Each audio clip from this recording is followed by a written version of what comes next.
might have spoken about it, I did mention it. It's what launched me into what I consider the larger, or maybe it's the smaller, I don't know, that other marriage debate. You know, when I came of age, I'm class of '82 at Yale. Right before I was supposed to graduate, I had a baby with my boyfriend at the time, who was a fellow Yale student.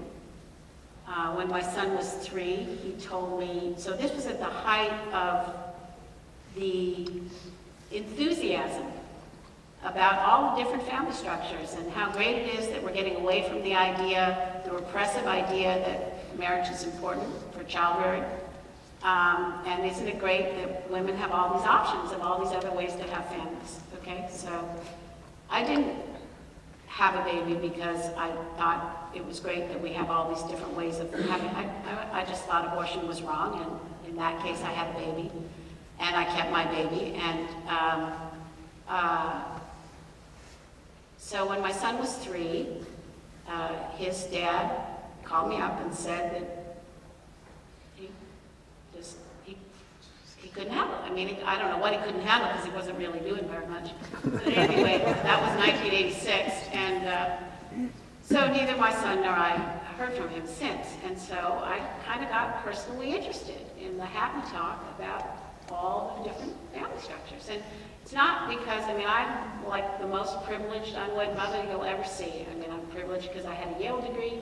I'm privileged because I come from a wonderful and stable family, and I have parents, my mom, my dad's dead now, but to help take care of me. You know, my experience is not like any other. I mean, it's just, but I became very aware of the ways in which the things we were saying to each other about how great it is, you know, about all these options, that something really big was being left out. And I got interested in this marriage question, and I started to get interested in the research on what happens when parents aren't married. I myself did not understand at the time why marriage was important. I thought the idea that your father might not be there for you, from my experience, seemed absurd, right? I mean, some big obvious truths. I learned from personal experience, and I got interested in the debate, and I became involved in it. So I don't know, again, because there's this disconnect for why you would think there was anything about gay marriage that would affect capacity of marriage to function as the social institution that connects mothers and fathers to children. That's the heart of, it's where we haven't even achieved disagreement. To you, it just seems like a non sequitur. But it is the heart of my concern and why I think it's a debate worth having and worth engaging in. So, for whatever. So. John, do you fundamentally believe that society should define what the parameters of marriage are, or that the individual should do that? And if it's sort of an individual-based viewpoint as opposed to society, then how would you propose that you could ever make any,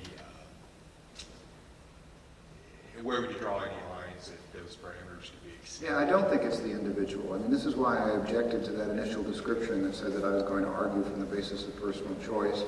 And this is why I said what I said in my opening statement, that this is a social institution. If it were just something that you could do as an individual, fine, go home and do it as an individual. You don't need the rest of us.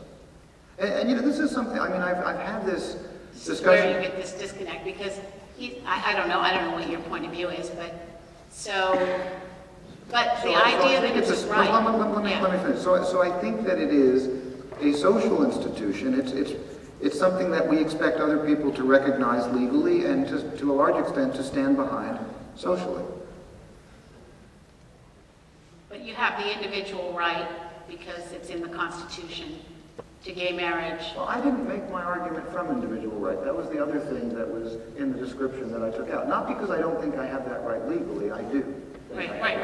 I do think that, you know, given the history of constitutional law and jurisprudence in this country, there is no good argument for denying this to same-sex couples. And in fact, as long as these rights and privileges and responsibilities are being provided to heterosexual couples of various sorts, they ought to be provided to same-sex couples for the same reason. That's a legal argument.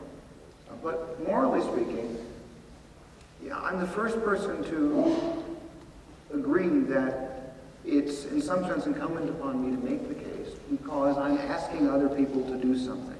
I'm asking other people to acknowledge our relationships as valuable, as important, as the sort of thing that we're going to stand behind and recognize. And that's a social thing. And I guess I feel like one part of your answer is, again, how do you don't, because you're making the argument for gay marriage, you don't think you have an argument, you have an obligation to explain the general limitations. I mean, gay relationships should be marriages, should other things be marriages. You don't feel like you have taken on that obligation? Well, I mean, look, it's part of what I do, and I want to say, I'm actually associated with something called the PIB argument, because probably the most prestigious peer-reviewed piece I've ever published was in the journal Ethics, and it's called Homosexuality and the PIB Argument. PIB stands for Polygamy, Incest, and Bestiality. And I give what I think is a very sophisticated response to this argument. So it's not as if I'm uninterested in responding to this. What I don't want to do is spend a lot of my very limited time on stage talking about polygamy and incest and all these other things, when the question before us is whether marriage equality for lesbian and gay people is a good idea. Whether polygamy is a good idea, whether these other arrangements are a good idea, we could talk about those, but not on my limited time tonight. I have a question for both speakers and for all to consider. If you were a little child and you lived in the house of your father and your purpose in life was to please him, would it be a good idea to find out from him how he would like to be pleased? Is this a riddle? I worry that this is going to be a sort of gotcha question, and both of us try to stay away from those. I don't know what the question is, so I can't answer that. Is it a good idea for children to please their fathers? It really depends. Much of the time. Really it's a good idea for children. I mean, children love their parents and want to please them generally, especially under the age of 14. It really depends. Ms. Gallagher. First off, I'd like to say it's nice to see another Catholic. I was born and baptized Catholic, although the church and I are estranged on some issues. So my question starts That makes you like a whole bunch of Catholics. I do like a lot of Catholics. But my question kind of starts saying, as you know, many Catholic adoption agencies have chosen to shut down rather than give adoptions to gay parents. And so my question is do you agree with this decision? And if so, how do you rationalize it? Because this kind of decision seems to place opposition to gay marriage and adoption over the children themselves, because without these agencies, the children will have no homes, and children seem to be very important to many people who do not believe in gay marriage. I don't think the government has any business telling the church. I mean, see, your framework is, okay, let's just accept the government is going to tell you that you're not allowed to find good homes for children unless you're willing to place children with gay couples. To me, that's the problem. So the question of how the church copes with that reality, you know, I'm not a bishop, I don't run the church. I'm not going to, you know, sometimes they try to figure out a way to jiggle it so that they can, you know, keep doing the work, as they did in San Francisco. Sometimes they say the risks are too great, including the risks that we're going to be perceived as accepting the government's moral values instead of our own. And but the problem to me is I don't understand what the good is that the government's trying to do by not allowing a diversity of adoption agencies. As Dale Carpenter said, Dale and I don't agree, well, we probably agree on quite a bit actually, he's a pretty conservative guy. He's a